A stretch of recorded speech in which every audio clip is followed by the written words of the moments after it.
voici au deuxième volet de notre entretien. Quelle est votre ambition de développer le secteur de l'industrie de santé en Afrique? Qui suis-je pour prétendre développer le secteur de l'industrie de santé? Je n'en ai le moins du monde cette prétention avec un tel secteur si immense, si vaste qu'il est paraît. Mais ce que j'ai, c'est le sentiment de pouvoir être utile pour le secteur.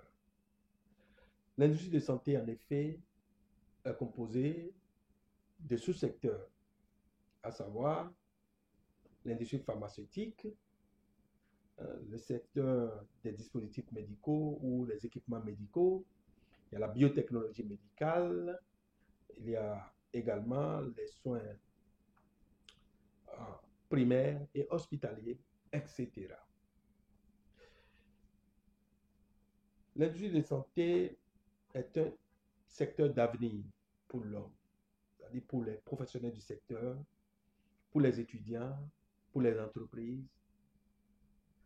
Mon ambition, en effet, est de pouvoir être utile, comme je l'ai dit, et de travailler dans ce sens, mener des activités afin d'impacter véritablement la vie de la population où je suis issu. Voilà ce que je peux dire par rapport à cette question. D'accord. Votre profil laisse voir une plateforme du nom de l'Organisation du monde de l'industrie de santé. De quoi s'agit-il exactement? C'est une plateforme internationale composée de plusieurs associations d'entrepreneurs et de représentants de chefs d'entreprise venus de divers horizons, de la Chine, de l'Inde, du Japon, du Bangladesh. Bref, de façon générale, de l'Asie, de l'Europe, de l'Amérique, ainsi que de l'Afrique. L'organisation a une triple mission. La première, c'est de promouvoir non seulement le secteur de l'industrie de santé et du bien-être, mais aussi celui de l'agriculture. La deuxième mission est d'amener les acteurs, les professionnels du secteur à des réalisations ou des projets de partenariat efficaces. La troisième mission, qui sera la dernière, si vous voulez, c'est de nous associer à une ONG pour développer le social, impacter la vie de la population, notamment de l'Afrique. Okay. Voilà ce que je peux dire. D'accord. Quels sont les produits ou services que vous offrez à la population à travers votre plateforme? Les produits les produits ou services que nous offrons à la population, il y a entre autres produits le tourisme médical, les services du tourisme médical, je voudrais dire. On pourrait se poser la question de savoir, c'est quoi le tourisme médical? Le tourisme médical est le fait de voyager pour aller se faire soigner dans un autre pays, qui n'est pas le pays d'origine de soi-même. Donc, le tourisme médical, c'est le fait de voyager et d'aller recevoir des soins à l'extérieur de son pays d'origine. Les raisons sont, entre autres, le manque d'équipements médicaux où le traitement ne pourra pas être possible dans son pays d'origine. L'intéressé ou le patient dispose d'une capacité financière capable d'aller se faire soigner à l'extérieur. Donc, il décide de voyager pour aller se faire soigner. Voilà la première raison. La deuxième raison, il s'agit du coût du traitement de la maladie. Le patient n'ayant pas cette capacité financière, ne disposant pas de cette capacité financière, recherche donc des pays où le traitement lui sera moins cher. Ok. Donc, ce qui fait qu'il décide de voyager pour aller se faire soigner. Il y a une autre raison que je pourrais évoquer aussi, qu'il s'agit de la combinaison de ces deux éléments que je viens de citer précédemment, c'est-à-dire le tourisme et puis le traitement de la maladie. Donc, quelqu'un qui décide de voyager, d'accord, et en même temps profite de ce voyage pour se faire soigner. Donc, voilà les cas où nous pouvons parler de tourisme médical.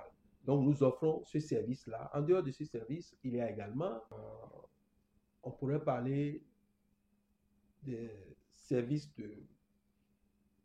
d'achat ou d'approvisionnement en équipements médicaux, puisque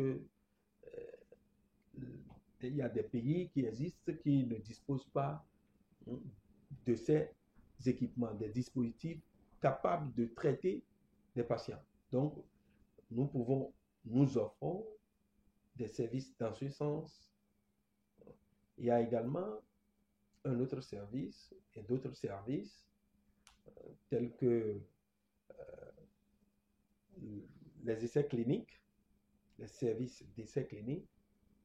Vous savez, l'industrie pharmaceutique, par exemple, a besoin de tester ces médicaments avant de pouvoir les mettre sur les marchés. Et pour tester ces médicaments, ils ont besoin des patients, que ce soit des gens bien portants, des personnes bien portantes, ou que ce soit des personnes malades. Est-ce que vous comprenez? Donc voilà, l'industrie pharmaceutique va donc administrer ces médicaments sur des personnes vivantes pour pouvoir confirmer ou infirmer sur l'efficacité de leurs produits, l'efficacité de leurs médicaments. Il y a par exemple, dans ce sens, une personne dont on a besoin de l'urine, par exemple. Quelqu'un qu'on trouve qui est en mesure de fournir de l'urine.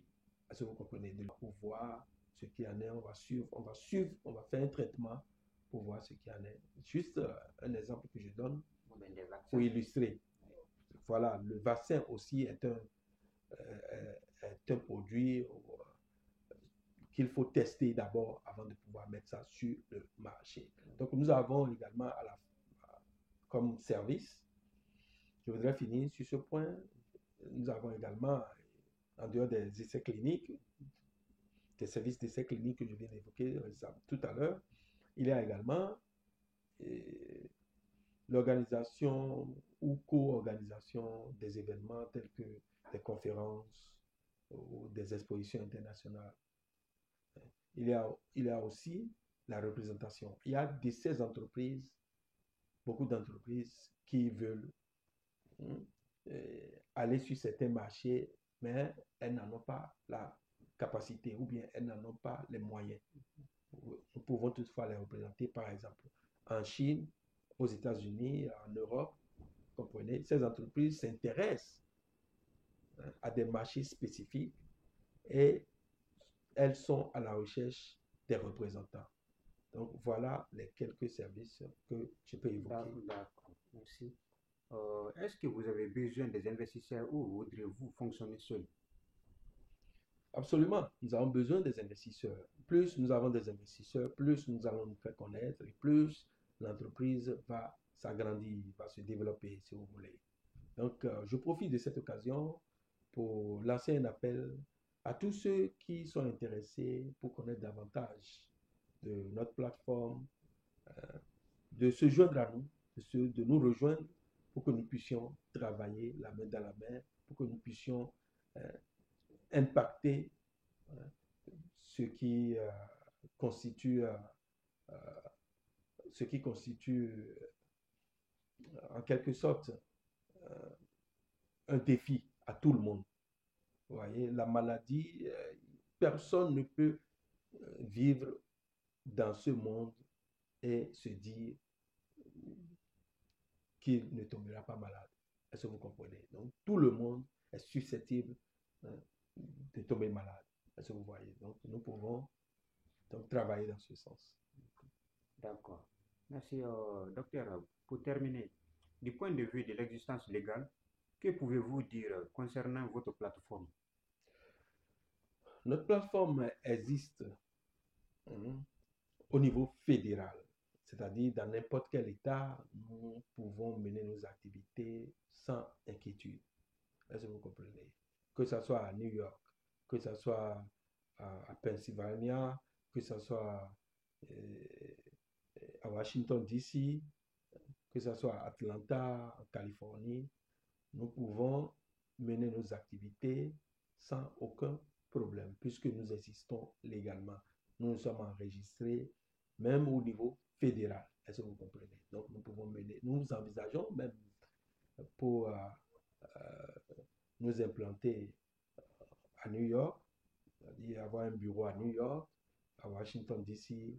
et également en Californie. Voilà les 3 localités que nous voudrions développer d'abord avant d'aller dans d'autres lieux, dans d'autres villes, si vous voulez. D'accord.